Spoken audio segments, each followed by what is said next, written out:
GM, everybody. We'll get started here in just a couple minutes, just waiting for some more people to roll in. Thanks.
Okay, hello everybody. Welcome to the Product and Creative Services Workstream Office Hours. We haven't done one of these in a few weeks just because of our offsite in East Denver.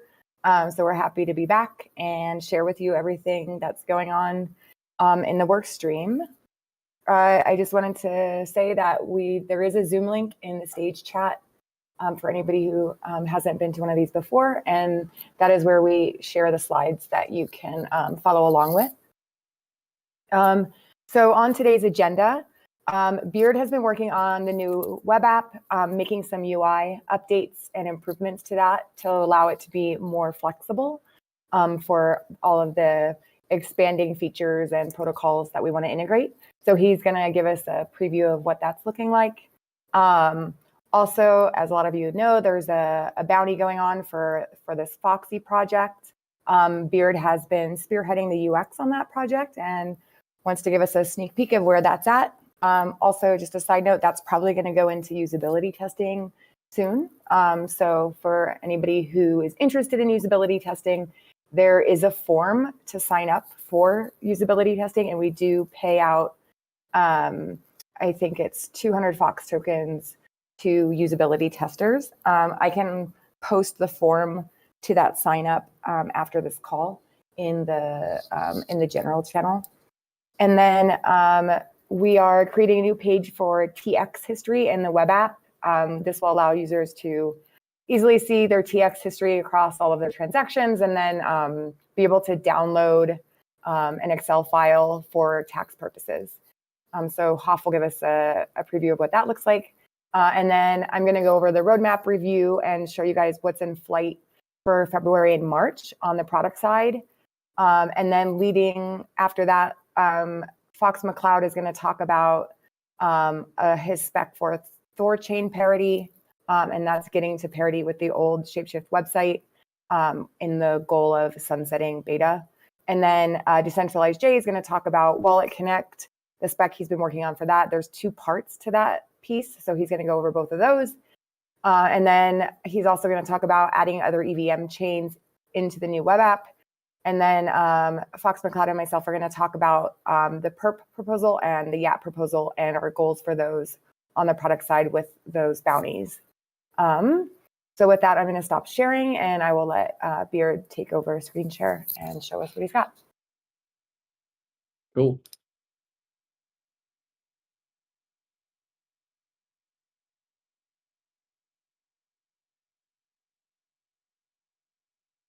Can you see my screen? Yes. I assume so. Okay, cool. All right, so this kind of spurred out of like, we wanted to add more nav items, and we were like at 5 already, and having a horizontal nav with more than 5 just wasn't going to work visually or functionally. So we needed to kind of come up with some different ideas and approaches for handling more navs items. So this kind of gave me an opportunity to do some more stuff and like kind of refactor some of the code and components we have. So main changes you'll see now is there's now a sidebar nav, which has all the existing nav items. You have the header that now has, the wallet is in the same spot. We've removed some stuff from there, so it's purely just wallet functions. The settings will be down in the bottom left, so you can toggle on and off dark mode. We've added a global search, so now I can go here and type in USDC, and I can go straight to USDC, and that's kind of available everywhere in the app that the header is available. And the other change we made was to the asset details page. So now we have these tabs and breadcrumbs that you can actually see, like, home is portfolio, I'm inside assets and Fox. I have an overview, and we've kind of like broken some pieces up, made this a little more streamlined. So now when you're viewing this on mobile, the recent transactions won't bump down the trades. You'll be able to see that on mobile, which it all just kind of does this basically, and you have all of the options available. If you go to the transactions tab, you'll have all of your transactions. The recent transactions shows you 10 if it can show 10. So at a max 10. And then if I go into an account, you'll now see the home accounts Ethereum, which is my account, and then the asset. So now it's very, very clear and very obvious like where you are within the actual structure of like all of your accounts and stuff. And you can click on these. So if I wanted to go back to that Ethereum account, just click on it. And now I'm on that specific Ethereum account. I can see all my tokens, recent transactions, all that jazz. I think that's like the major stuff. DeFi, the tabs are now like just like everywhere else. So anytime we have like sub navigation, it'll be within this header section. So like the new earn and stuff will go here. Yeah, that's pretty much it. So just some kind of like fixing things around and moving things, making things cleaner. There is a stage chat question from PTT. He says, are there any plans to bring in more than 10 on the recent transactions, or would we want to direct them to a block scanner at that point? So yeah, so if you're on a specific asset, like Ethereum, and there should be a button here. I just haven't added it, but it'll say see more, which will direct you to this transactions page, which will give you your entire history. So we just kind of just moved it to allow that you can see more at once, and it also doesn't screw with the trade and the other components on this page. And also, sorry, I just wanted to jump in real quick. We also are going to add like an entire TX history section, which will aggregate all of your transaction history, and Hoff's going to show us what that's going to look like in a few minutes. Yeah. So right now that's just the hard limit of recent transactions. It does need to be like a fixed number. So I mean, we could expose that and allow users to change how many it truncates by, but that's mainly just so you can actually use this on mobile. Because before, I don't know if anyone ever tried, but we have an infinite scroll on transactions. So if you're on mobile and you start scrolling, it just keeps going and going depending on how many transactions you have. And trade will basically be way down at the bottom. So yeah. All the other functions are pretty much the same though. The accounts page looks the same. So yeah. All right. Any other questions on this? I don't see any more in the stage chat. So if you want to jump into the Foxy stuff. Okay. All right. So this is the Foxy tokenback stuff we've been working on. And this is what our new earn section will look like, which is going to be anytime you can passively earn income on an asset. You'll have like categories, the APY, TVL, rewards, and balance. So it's just kind of a way to streamline all this information and see it all in like a glance of like all the different opportunities. So Foxy is here. It's a token staking opportunity. So if I click on this, I'll get a nice overview of the token staking opportunity for ShapeShift. And this will work across the board. Like all opportunities are going to have this like overview section. So you can get like a nice little overview of all the stuff. And then here you'll see the claim details if you can actually claim something or not. So if I wanted to deposit into this opportunity, I'd go to deposit. And we reworked the screen a little bit too. So this looks very familiar to, or very similar to the Yearn vaults, which will also change. I can see the amount of Fox I have available. I can put the amount I want to deposit. The estimated returns, all that stuff, and then I can see which address it's going to deposit from.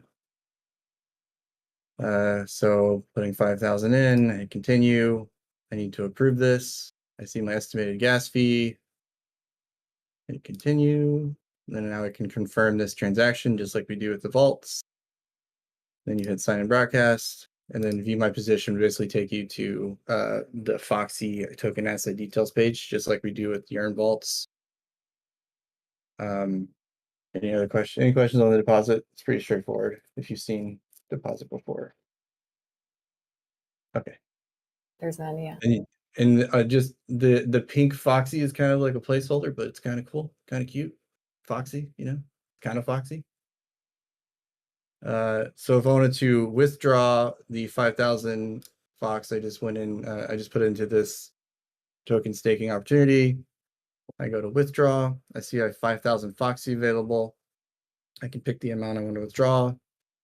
And then you have the option to do an instant withdraw or a delayed withdraw. So around 7 days, if I hit instant, there's a 20% fee, and I can see here withdraw fee 100 Foxy. I can't remember which one. Yeah, so the other difference is when you're doing a delayed withdraw, you're requesting to withdraw on the token max stuff. So it doesn't automatically show up. So once you've requested it, then it'll become available to claim, which I think I did that in this flow. So I'm going to do a request withdraw, sign in broadcast. Then I can view the Foxy opportunity still. And I don't have the other link. Where did that go?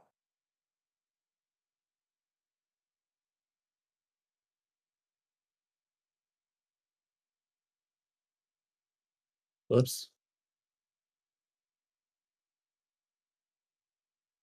I guess I don't have the overview with Foxy in it. But yeah, so this basically on the overview screen, you'll have this section here. It'll say you have a withdraw pending when you do the delayed. They'll tell you how long it until you can actually claim it, what the amount is, and then when it becomes available, you'll be able to actually claim it. I'm not sure why that's not in this mockup, but yeah. Sorry.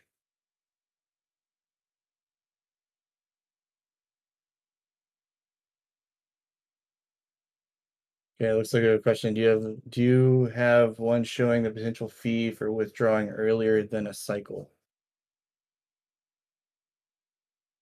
No, that basically just the 7 days of the instant. I don't know on that one.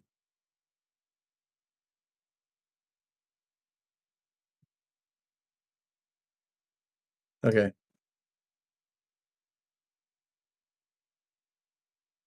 That's it. So basically, yeah, when you do a delayed withdrawal, it has to take 7 days. It becomes available to claim, and once you claim it, then that's another TX you'll have to do.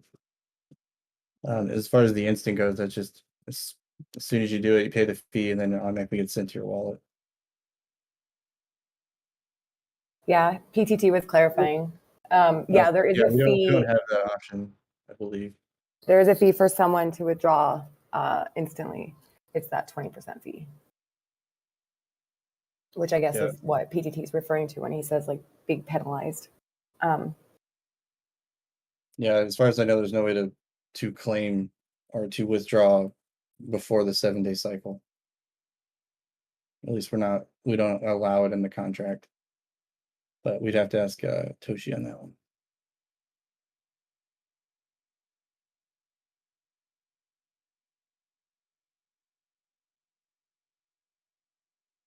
So I mean, okay, so yeah, if you do the instant, that's withdrawing before the cycle is 20% fee that you pay in Foxy.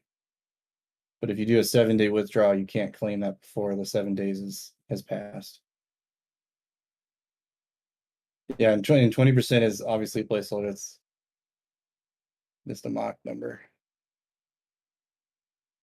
Yeah, I guess one thing we should caveat is that all of these mock-ups are just placeholder.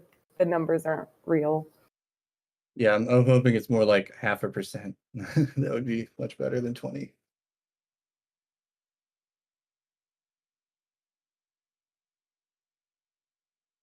Okay, cool. That's pretty much it. Awesome. Thank you, Beard. Yes, never was. Yeah, when you do the instant withdrawal, you have to withdraw the full amount. Oh, yeah. That's something new. Yes. And again, I just wanted to say that we are going to be usability testing this flow because there are a lot of differences between the two types of withdrawals, and we just want to make sure on the user side that it's super clear what's happening in each scenario. Cool. Okay, I'm going to let Hoff jump up next and show us the new transaction history page that he's been working on. Everybody. I'm going to share my screen on Zoom. So I should be able to see it. Can you guys see my screen? Yes. Okay. All right. So here's this is a new transaction history. So we have a new icon up top in the header. So it's just a little clock with a reverse arrow. So when you get here, this first section has 2 transactions done in the same day, so it kind of truncates in the same spot. First one's receive. So they're receiving USDC, there's their fee, and it's coming from this address. The second one is send. So this from and to kind of switch. So it shows the address that it's sending to. This on February 8th, this is a trade. So we show the 2 assets that are being traded, and you can click over here and view on chain. And we have up here where you can search and download a CSV. If you hit the filter, no, that's not it. Hold on. Filter, you can filter the date range. You can tap on here and be a little calendar, or you can select a day range or a category. If you apply, it would kind of auto-populate there. If you do click on one of the rows, kind of expands, it shows the full transaction ID, the order route, the transaction type, status, minor fee, etc. And we also, if you're like on an asset detail page, this shows kind of what it looked like in a condensed format. And yeah, that's the transaction history. If you can keep up for a second, Hoff, I just wanted to point out, this is an example here. So you can see at the top, those navigation icons. As you can see, it's starting to get crowded and not clear what each thing is. So this is one of the reasons too, Beard was reworking the UI to move that navigation into that left rail, because it's just starting to get really cluttered and icony at the top.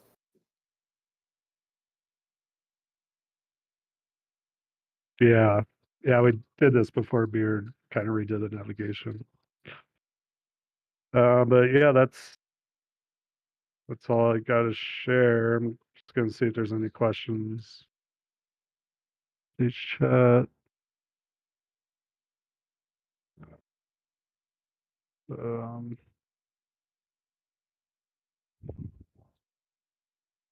Cool. Cool. All right. Let's read it through the comments. Cool. Yeah, Eric, Yeah. that makes okay, cool. That's all I got. Back to you, Bethany. Awesome. Thanks. Cool. I'm going to pull up the roadmap, go over everything in flight, and then talk about our focuses that we've been working on in February and into early March. So let me share my screen.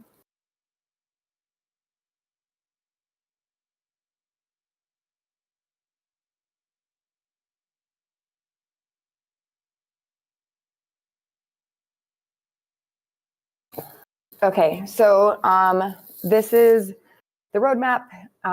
Just so everybody knows, it is in the product and creative services workstream section inside Notion and available for anybody to take a look at any point.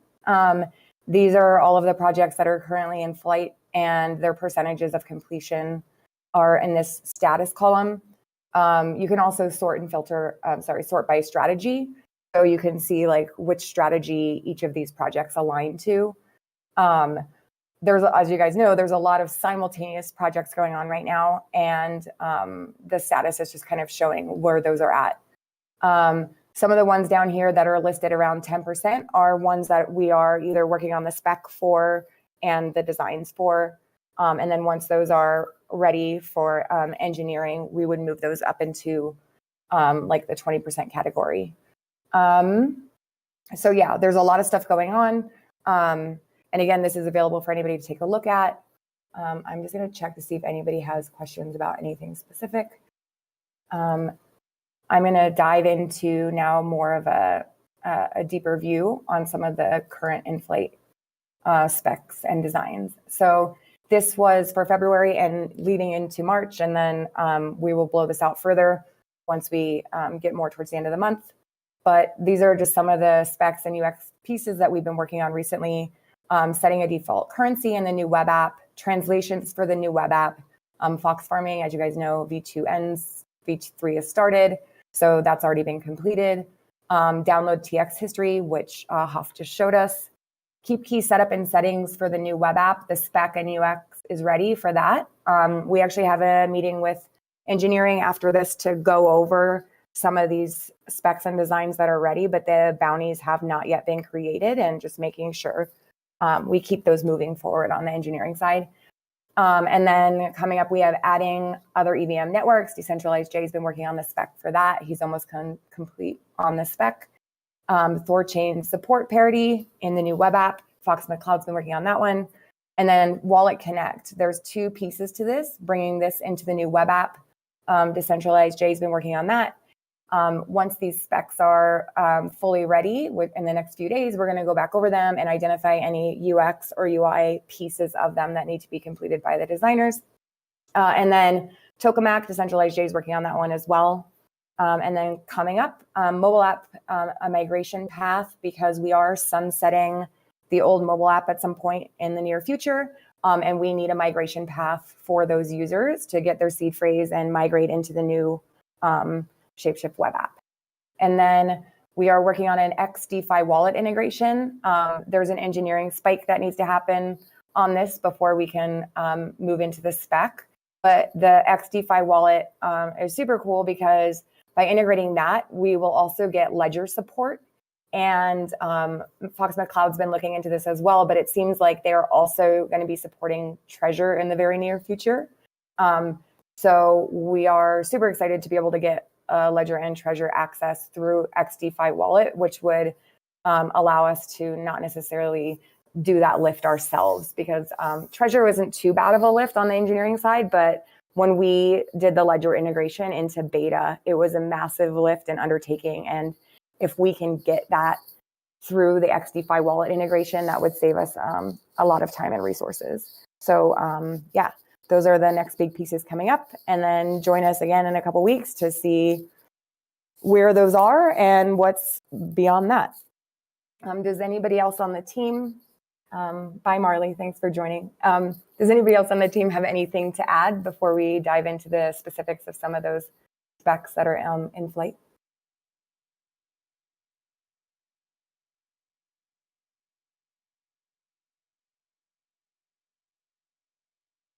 All right, cool. I'm gonna stop my share. And Noah, I'm sorry, Fox McCloud is gonna go over the Thorchain parity spec with us next. Noah, did you want me to bring it up on my screen, or are you gonna share? I can share. Thank Okay, you, cool. Diggy. Okay. Let me just get this up here. All right. So this is just a spec. Honestly, I need to share it and get some feedback from Diggy and Beard, but figured we would do it here in the public space. As Diggy mentioned, getting Thorchain support is one of the last things we need before we are able to sunset beta. Also allows, obviously, native layer one trading, which is a great feature to have for all of our users. So starting out with an abstract, most people know what Thorchain is. This is all public information though too. So if anyone wants to view this is a good high level of what Thorchain does. Some resources for the engineers when we do break this down to actual tickets. And I do want to get a link to where all the code is in beta, because a lot of this work has been done already, and we're just going to have to kind of reapply it to the web app. So the objective, of course, reach parity with beta to ShapeShift. And one thing I wanted to discuss with the product team, and I guess the community, is once this is done, are we actually ready to sunset beta? And I think we should come up with like an actual line in the sand for once we reach XYZ criteria, we're ready. Otherwise, I feel like we might just keep kicking the can down the road, because there's always going to be small little things or very specific assets that beta supports that the web app doesn't. Speaking of, a lot of the spec is really what's out of scope of the spec, more than what's really included. What's not included in the spec is these additional assets that Thorchain does support, but the web app doesn't. Things like Doge, Bish, UST Luna, other assets that they'll be adding.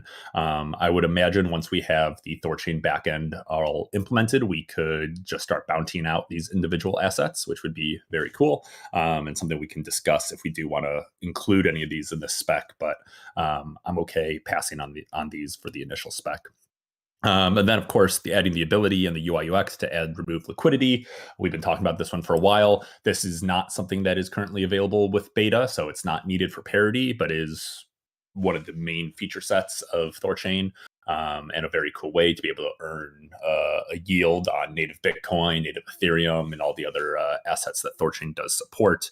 And then, of course, this does not include any other future Thorchain functionality that's being developed currently, things like Thorfi, lending, borrowing, their savings accounts. I'm obviously very, very bullish on Thorchain and think that they have a lot of cool feature sets coming very, very soon, and definitely something that we should hopefully do fast follows with and prioritize as they become available. But one, they're not available yet, and two, it's just not needed for parity. But just showing you a lot of the future features that will be available via Thorchain, which will be very exciting once all this is supported in the web app.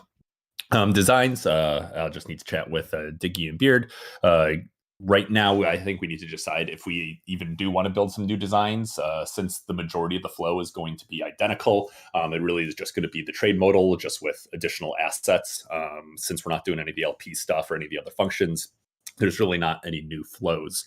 But I do know we've been working on some LP designs just in general. I think that could be good to just include here, so we make sure that we're being proactive enough so that we are ready to implement the LP when we choose to do so.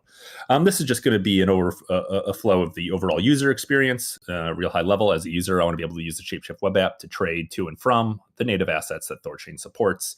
This will kind of be we'll break this down with the engineers into individual tickets. I need a couple mock-ups from Beard and Diggy, but we can chat not during office hours for this. Really, the only thing that I see as being a potential change is users being able to see and edit a slippage amount. And a stretch goal with that would be allowing this for all trades, not just Thorchain. But I know especially for Thorchain, for some of these lower depth liquidity pools, those slippage fees can sometimes be quite large. So having the ability to edit and at least see those, I do think is very important. And then, of course, the user should be shown a time estimate, I think, for when Thorchain trades can take longer due to confirmations of slower chains, something like Bitcoin. If you're doing a larger amount, obviously the average Bitcoin blockchain or block time is about 10 minutes. So sometimes these trades can take 10 minutes plus to complete. And that's a very different user experience than some of these faster trades that are happening with our current DEXs. So I think finding a way to explain that to the user will also be important. And then just pretty much, confirming the trade and being able to view all this stuff in recent transactions and the transaction history as Hoff was just demoing. But yeah, it's a pretty straightforward spec. Looking forward to getting this kicked off and broken down and finally being able to support Thorchain on the web app. But yeah, any specific questions on this one? See anything in the stage chat? Let's see if anybody has their hand up. No. Nope. Thank you. Thank you. Cool. Now Decentralized Jay is going to go over what he's been working on for the Wallet Connect spec and adding other EVM chains. Yeah. All right. Let me get shared here. This desktop works. And let's see what we got. You'll see my screen.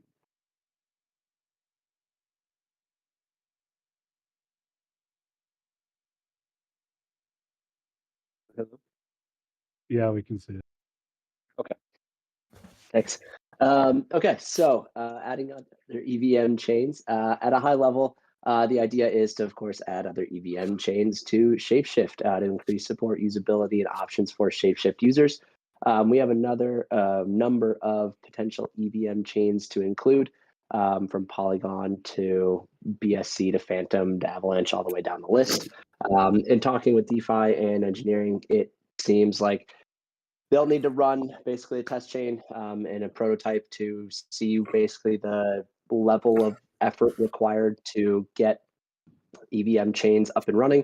And then from there, we'll have a much better idea and understanding of how much engineering effort is required behind them. In the meantime, though, of course, we wanted to be prepared. And so put together this spec to do exactly that. So bringing ShapeShift into a multi-chain world, of course, we want to be able to filter by those chains, sort by network and sort by chain of choosing. So within the DeFi Global tab on the Earn page, the users, just like was shown earlier, they'll be able to use a filter toggle and be able to sort by chain. You can select as many as you want or select as few as you want. But that's part of what Beard was showing off earlier with some of those, excuse me, with some of those staking and vault opportunities that you'll be able to sort by chain. So if you really want to stake on Polygon, you will have the option to just look at Polygon options there. Then the big piece there is, okay, so great, we can sort by chains, but how does that actually work for when we want to interact with them? And so the idea there is to take an approach that is universal and easy to use. So the idea is that even if the wallet is not active on a selected chain, the user can still see all the available options to them. Prior, of course, to any contract approvals or signings, the user will be prompted to switch that chain. So for Keep Key users, it just kind of works. But for the MetaMask users, specifically, they'll go through that trading flow, and then once they have their first either contract approval or signature required, it will pop up a flow to switch the network to proceed. Of course, once the network is on the proper, or the wallet is on the proper chain, excuse me, then the user can proceed with the trading flow. So to pick on like Tokamak, for example, that's actually I'll save that for the Wallet Connect piece. And then for the dashboard as well, if you have multiple chains, you need to expand your dashboard so that users can see all of their options and all of the cool coins that they own and protocols that they're a part of. So the idea here is, again, it's a working idea, but the idea is to not reinvent the wheel, but rather borrow something that works really well and something I think we all use, which is Zapper. So there, again, not reinventing the ShapeShift dashboard design either. Users will just now be able to see all their balances by chain. So perhaps breaking down the allocation by chain, for example, 70% ETH, 5% Gnosis chain, and 3% on Avalanche. And then inside of each chain, users will be able to see their breakdown of coins within that as well. So further breakdown going kind of down the ecosystem list. And then asset, balance, price, value, and allocation will still be displayed for each coin within each chain, but you will have a very high-level overview of your entire wallet and how you're allocated there. So let me, Diggy, we got anything in stage chat, or should I head on over to Wallet Connect? Nothing right now, so I guess, yeah, go ahead and jump over to Wallet Connect. So part one is super simple. As you can see, it's just basically saying, hey, let's integrate Wallet Connect into the ShapeShift platform so that users can use Wallet Connect to, wait for it, connect their wallets. So users prompted to connect their wallet, and they click on Wallet Connect, which will be in the list next to ShapeShift, Keep, MetaMask, and Portis. They enter the Wallet Connect interface, and then boom, they are connected with their Wallet Connect wallet. So super straightforward there, and that kind of brings us to part two.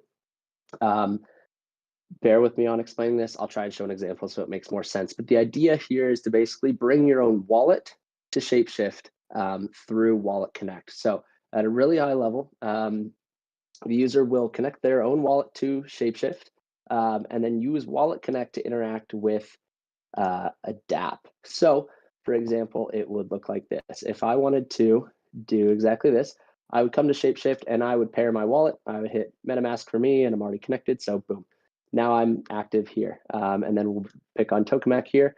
I want to interact with my wallet that I've connected to ShapeShift, but I want to use Tokamak's platform. So I'd come up here, I'd click Connect, and I'd hit Wallet Connect, right? So I now take this and I'd copy my QR code or my bridge to my clipboard, excuse me, and I would come back to ShapeShift, and then we would have different flow for this, but come back up here into the corner where I would be able to then connect it to a dApp. So the idea here is that you'll then be able to transact completely within Tokamak, but see all of your approvals and all of your interactions within ShapeShift. So at a high level, let me know if that makes sense. But I think it makes more sense than when I explained it the first time to product team. Basically, again, you connect your wallet to ShapeShift, and then you find the dApp you want to interact with. It's also supported by Wallet Connect.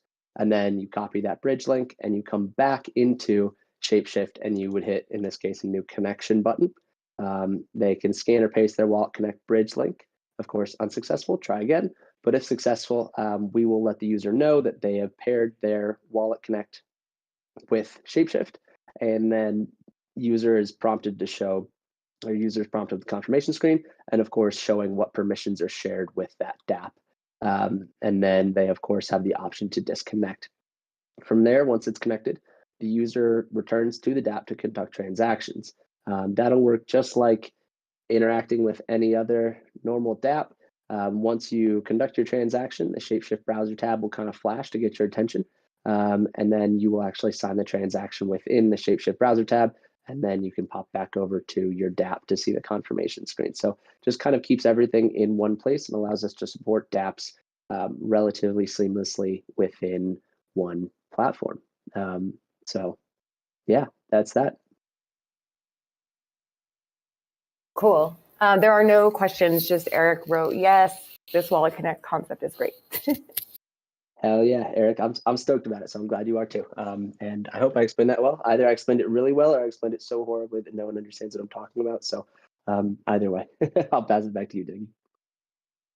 Thanks. I thought you explained it really well, but yeah, I don't know. There are no questions, so we'll assume that you did a good job. Awesome. All right, next up, I'm going to talk about the YAT bounty, and then Fox McCloud's going to talk about perp. So let me just share my screen.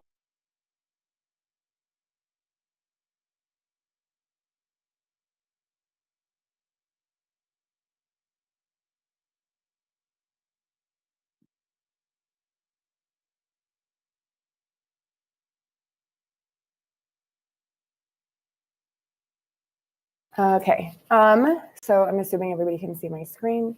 So there was a proposal a while back to integrate YAT into, and I think actually that dot's in the wrong place, but it's okay, integrate YAT into ShapeShift.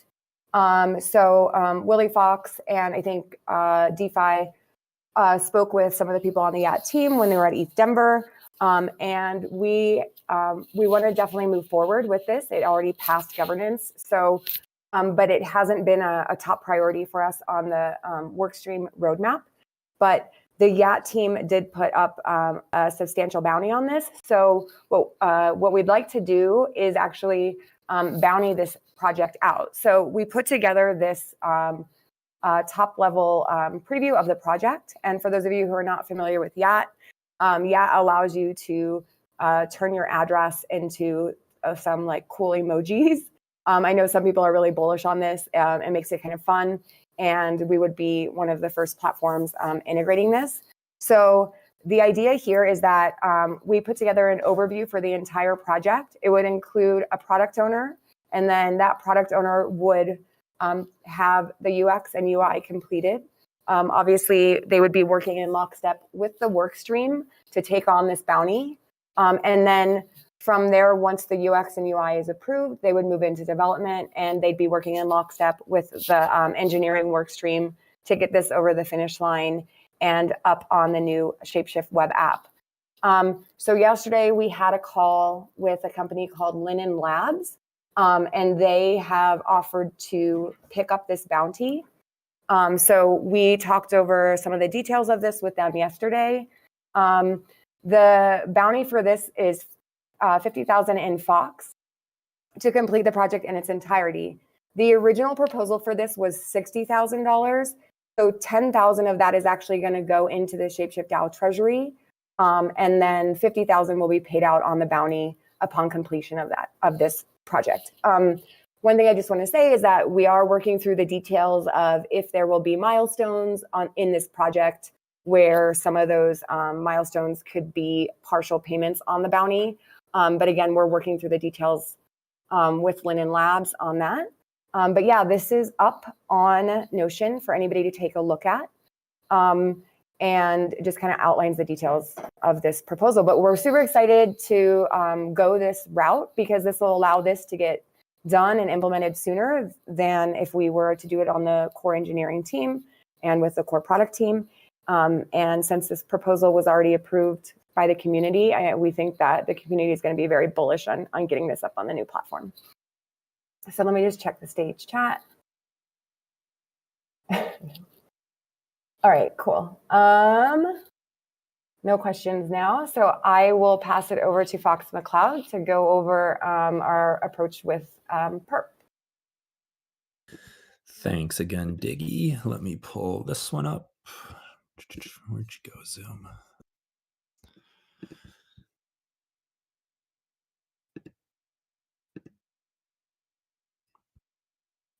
There we go. Cool. Sorry about that. So very much in line with this, one of the really exciting things about being in the DAO is that we don't necessarily have to be doing all the work in-house as a product team and then also as an engineering team. So this is another bounty proposal, which is a really great way to add a new integration and a new feature set without having to, take away from some of our other priorities. So Perpetual Protocol is one of those things. It's a very cool protocol that allows you to trade perpetual future contracts, which are contracts that track the price of an asset, but not the actual asset itself. So it is a great way to be able to get exposure to an asset that possibly isn't supported on ShapeShift or an asset that you don't necessarily want to buy or trade. It's also potentially good ways to hedge or, use speculation or, invest in speculation or any number of ways. But pretty much the main things it can do, trade a wide variety of assets easily using these perpetual futures.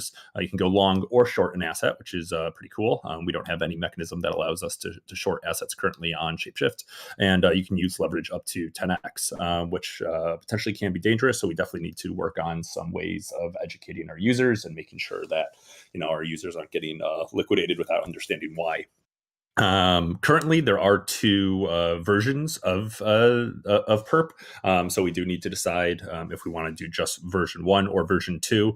Looking at the proposal, it doesn't specifically say that we have to do one or the other. So we probably need to touch base again with perp to make sure we're living up to it. But honestly, if we can support both, I think that's great, just mainly because it is on 2 different chains or side chains, XDAI for version 1 and Optimism for version 2.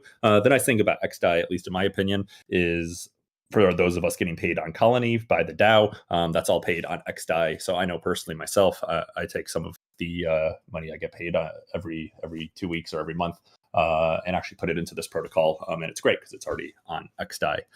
Some additional resources. Pretty much just their developer page. Here's some specifications about what exactly it is and what exactly we're looking for. As a product team, we need to decide if we want to create some basic UI UX to share with this bounty hunter, or if we really do just want to put it all in their hands. I do think some basic guiding UI could be very helpful because it is a whole new flow, trading these contracts and integrating leverage. It's not something that has existed on ShapeShift before. So I think we could definitely provide a guiding hand with that. Some basic acceptance criteria. Definitely want the bounty hunter to meet with product and engineering to make sure that all requirements are being met and it follows, brand guidelines, things like that. Users are able to transact via the perp protocol within the ShapeShift app. This includes buying, selling, long, shorting, and selecting the leverage amounts. Users are able to use V1 and V2. Again, we have to decide if that is going to be part of the acceptance criteria. Currently, I'm for supporting both. And then again, everything gets signed off by the engineering workstream. We still need to chat about the actual bounty amounts. If this is all just 100% going to flow through from the bounty. The original bounty was for proposed initially a 500K. Oh, that's the token swap. The initial amount was somewhere in here. Sorry, I don't have it in front of me. But yeah, we will the majority, if not all, that bounty on to the bounty hunter. But yeah, it's a very cool protocol and a very cool feature that currently ShapeShift does not support. So I think it will be well received and just one more feather in our cap for why you should be using ShapeShift above all else. And one last thing to mention, they are very open to rev sharing, which is always a great thing to hopefully get another revenue stream for the DAO. Any questions on this bounty? Cool. I don't see anything in the stage chat. Does anybody want to come up on the stage and ask any questions of the product team or about any of the specific projects in flight or anything like that? Now is the time. We have about 12 minutes left in the hour.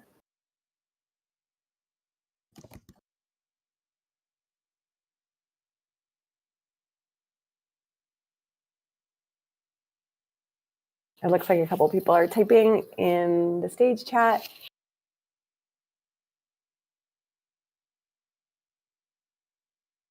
Eric is asking, how does the perp bounty amount get set? And is that a bounty paid from product or from the DAO itself?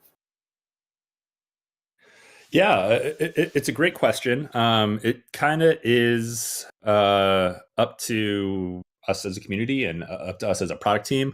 Obviously, the initial proposal does have some of this outlined. I think initially when this proposal was set, they thought it was going to be a prioritization of kind of the work stream that we were going to handle it ourselves. I forgot to mention it before we can even start on this, what Decentralized Jay was talking about earlier. We do need to obviously support these other side chains and layer twos, specifically Optimism and XDAI. So before we can even begin to work on this, we have to support those chains.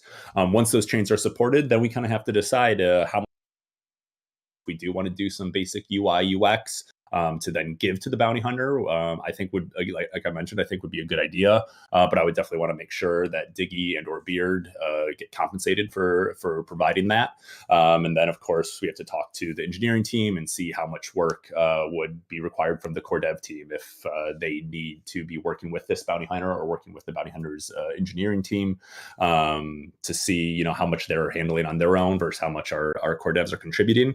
And hopefully, we can just find a fair solution where anyone who's contributing is getting a amount that they deserve. And I know I'm not sure if we talked about it in our last hours, but kind of some of the conversations we've been having around the bounties.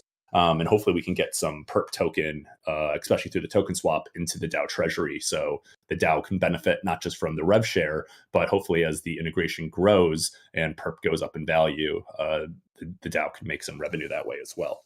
But yeah, it's I guess the short answer to your question is it's just undecided yet. Yeah, in the proposal, I think we need to circle back with them to figure out what the actual amount would be. And like Diggy mentioned, yeah, we can definitely start on the UI UX before the L2 chains are integrated. But yeah, we just won't be able to actually until the L2s are implemented. Exactly. Oh, Willie Fox jumped up on stage. Hey, Willie Fox. GM, everybody. I just got home. I'm going to update my status. I'm no longer at ETH Denver or the ETH Denver Mountain Retreat. It feels good to be back. Welcome back. Did you have anything you wanted to add on the perp discussion? I just caught the tail end of it, but I see the comments in the stage chat. I'm also bullish on the perp integration, and yeah, I think a good next step for us is to touch base with them and confirm that they're still willing to offer this bounty. But I'm really excited about just this new bounty plan. I know we've got a meeting after this to discuss the process with engineering, but I'm excited to see if we can figure out how to enable external product UI UX and development teams to complete these large features. I think we can unlock something pretty special, and hopefully we can then reach out to all of these other protocols and either get them to integrate themselves or put up bounties to have the community integrate them. So I'm glad we have these this perp bounty and this YAT bounty as a kind of initial pilots for this experiment. Did we talk about the YAT bounty already? Yes. I went over that just high level and talked to them and let them know that we've been speaking with Linen Labs and that they are interested in picking up that bounty and that that bounty would be paid out $50,000 and then the extra $10,000 would go into the DAO treasury. Awesome. Is there anything you want to add on to that? Nope, you nailed it. I did just hear back from Paula at Linen Labs right before this call, and they said that they're estimating it will take 3 months for them to complete this. So they're going to get back to us with a proposal for payment milestones. So we'll share the details of that when we hear back from them. Awesome. Cool. Seth, you jumped up on the stage. Do you have a question? I do. So some time was spent talking about supporting Wallet Connect on ShapeShift, but I'm wondering about the reverse. Are there any plans to have ShapeShift wallets like Portis and KeepKey be compatible with Wallet Connect? I can speak to this. So yeah, the Wallet Connect, there's kind of two pieces of this. The first piece is enabling users to connect to ShapeShift via Wallet Connect. And the second piece, like you said, Seth, is enabling ShapeShift users to connect to other dApps via Wallet Connect. And when we implement that, that will mean that all of the wallets that are supported by ShapeShift, including Portis, KeepKey, ShapeShift Native Wallet, will be able to connect to any dApp that supports Wallet Connect, which is pretty much every single dApp out there. So to answer your question, yes. Okay, so that'll be done later. So, okay, wonderful. Because that's something I always felt was really important and was missing. So, thank you. You bet. Agreed. It is definitely an important and missing feature. So this will enable KeepKey users and ShapeShift Native Wallet users to connect to all the dApps for the first time ever. So it's going to be a very important milestone and evolution for the ShapeShift app. Yeah, soon I won't need MetaMask anymore, and that's wonderful. I'm with you. I cannot wait to stop using MetaMask. This is definitely going to be a big step towards that.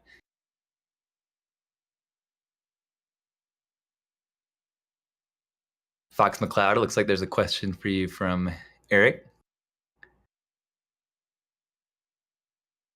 What is it in Fox McCloud's bounty proposal then? I'm not. Can you clarify, Eric? I'm sorry. Eric, why don't we just bring you up on stage real quick, if that's cool? Oh, so it might be in response to John's. So yeah, Perp put up the original bounty, and so we are now potentially taking on that bounty and then kind of splitting it up into chunks, whether that's the UI UX bit, the engineering bit. I know with the yacht proposal, we're going to give it to one team to kind of run with it all. We kind of have to decide if we want to do something similar with the perp integration. If we are doing part of the UI UX or have some sort of engineering part, I just want to make sure that the people who are contributing to that are get some part of that bounty as well.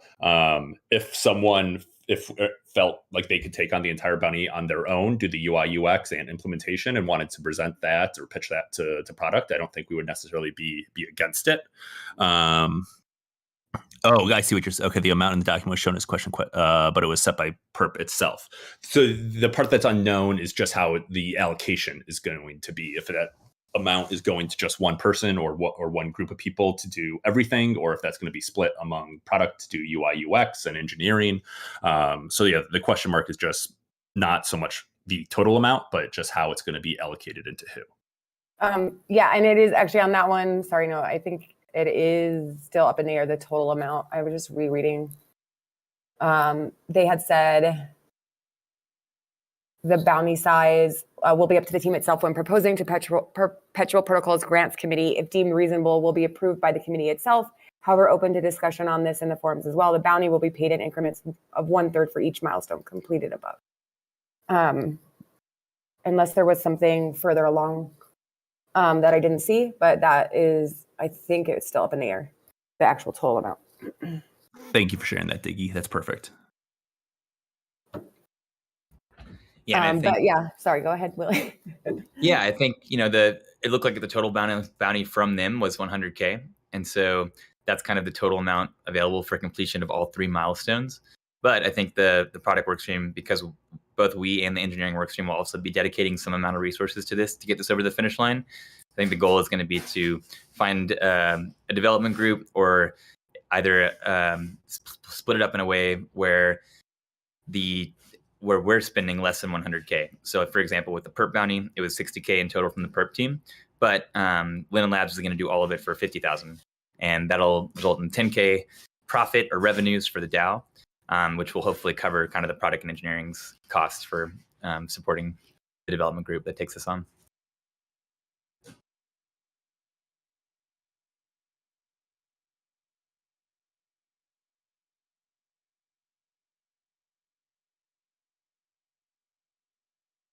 Cool. Well, if there are no other questions, then I guess we can end the office hours, and we'll be back up here in 2 weeks, same time, same place. So thank you guys for coming today. And I apologize. We were pretty heads down the past week, and then with ETH Denver going on, and we completely forgot to create a POAP for this office hours. So hopefully next time we will have a POAP to share with everybody.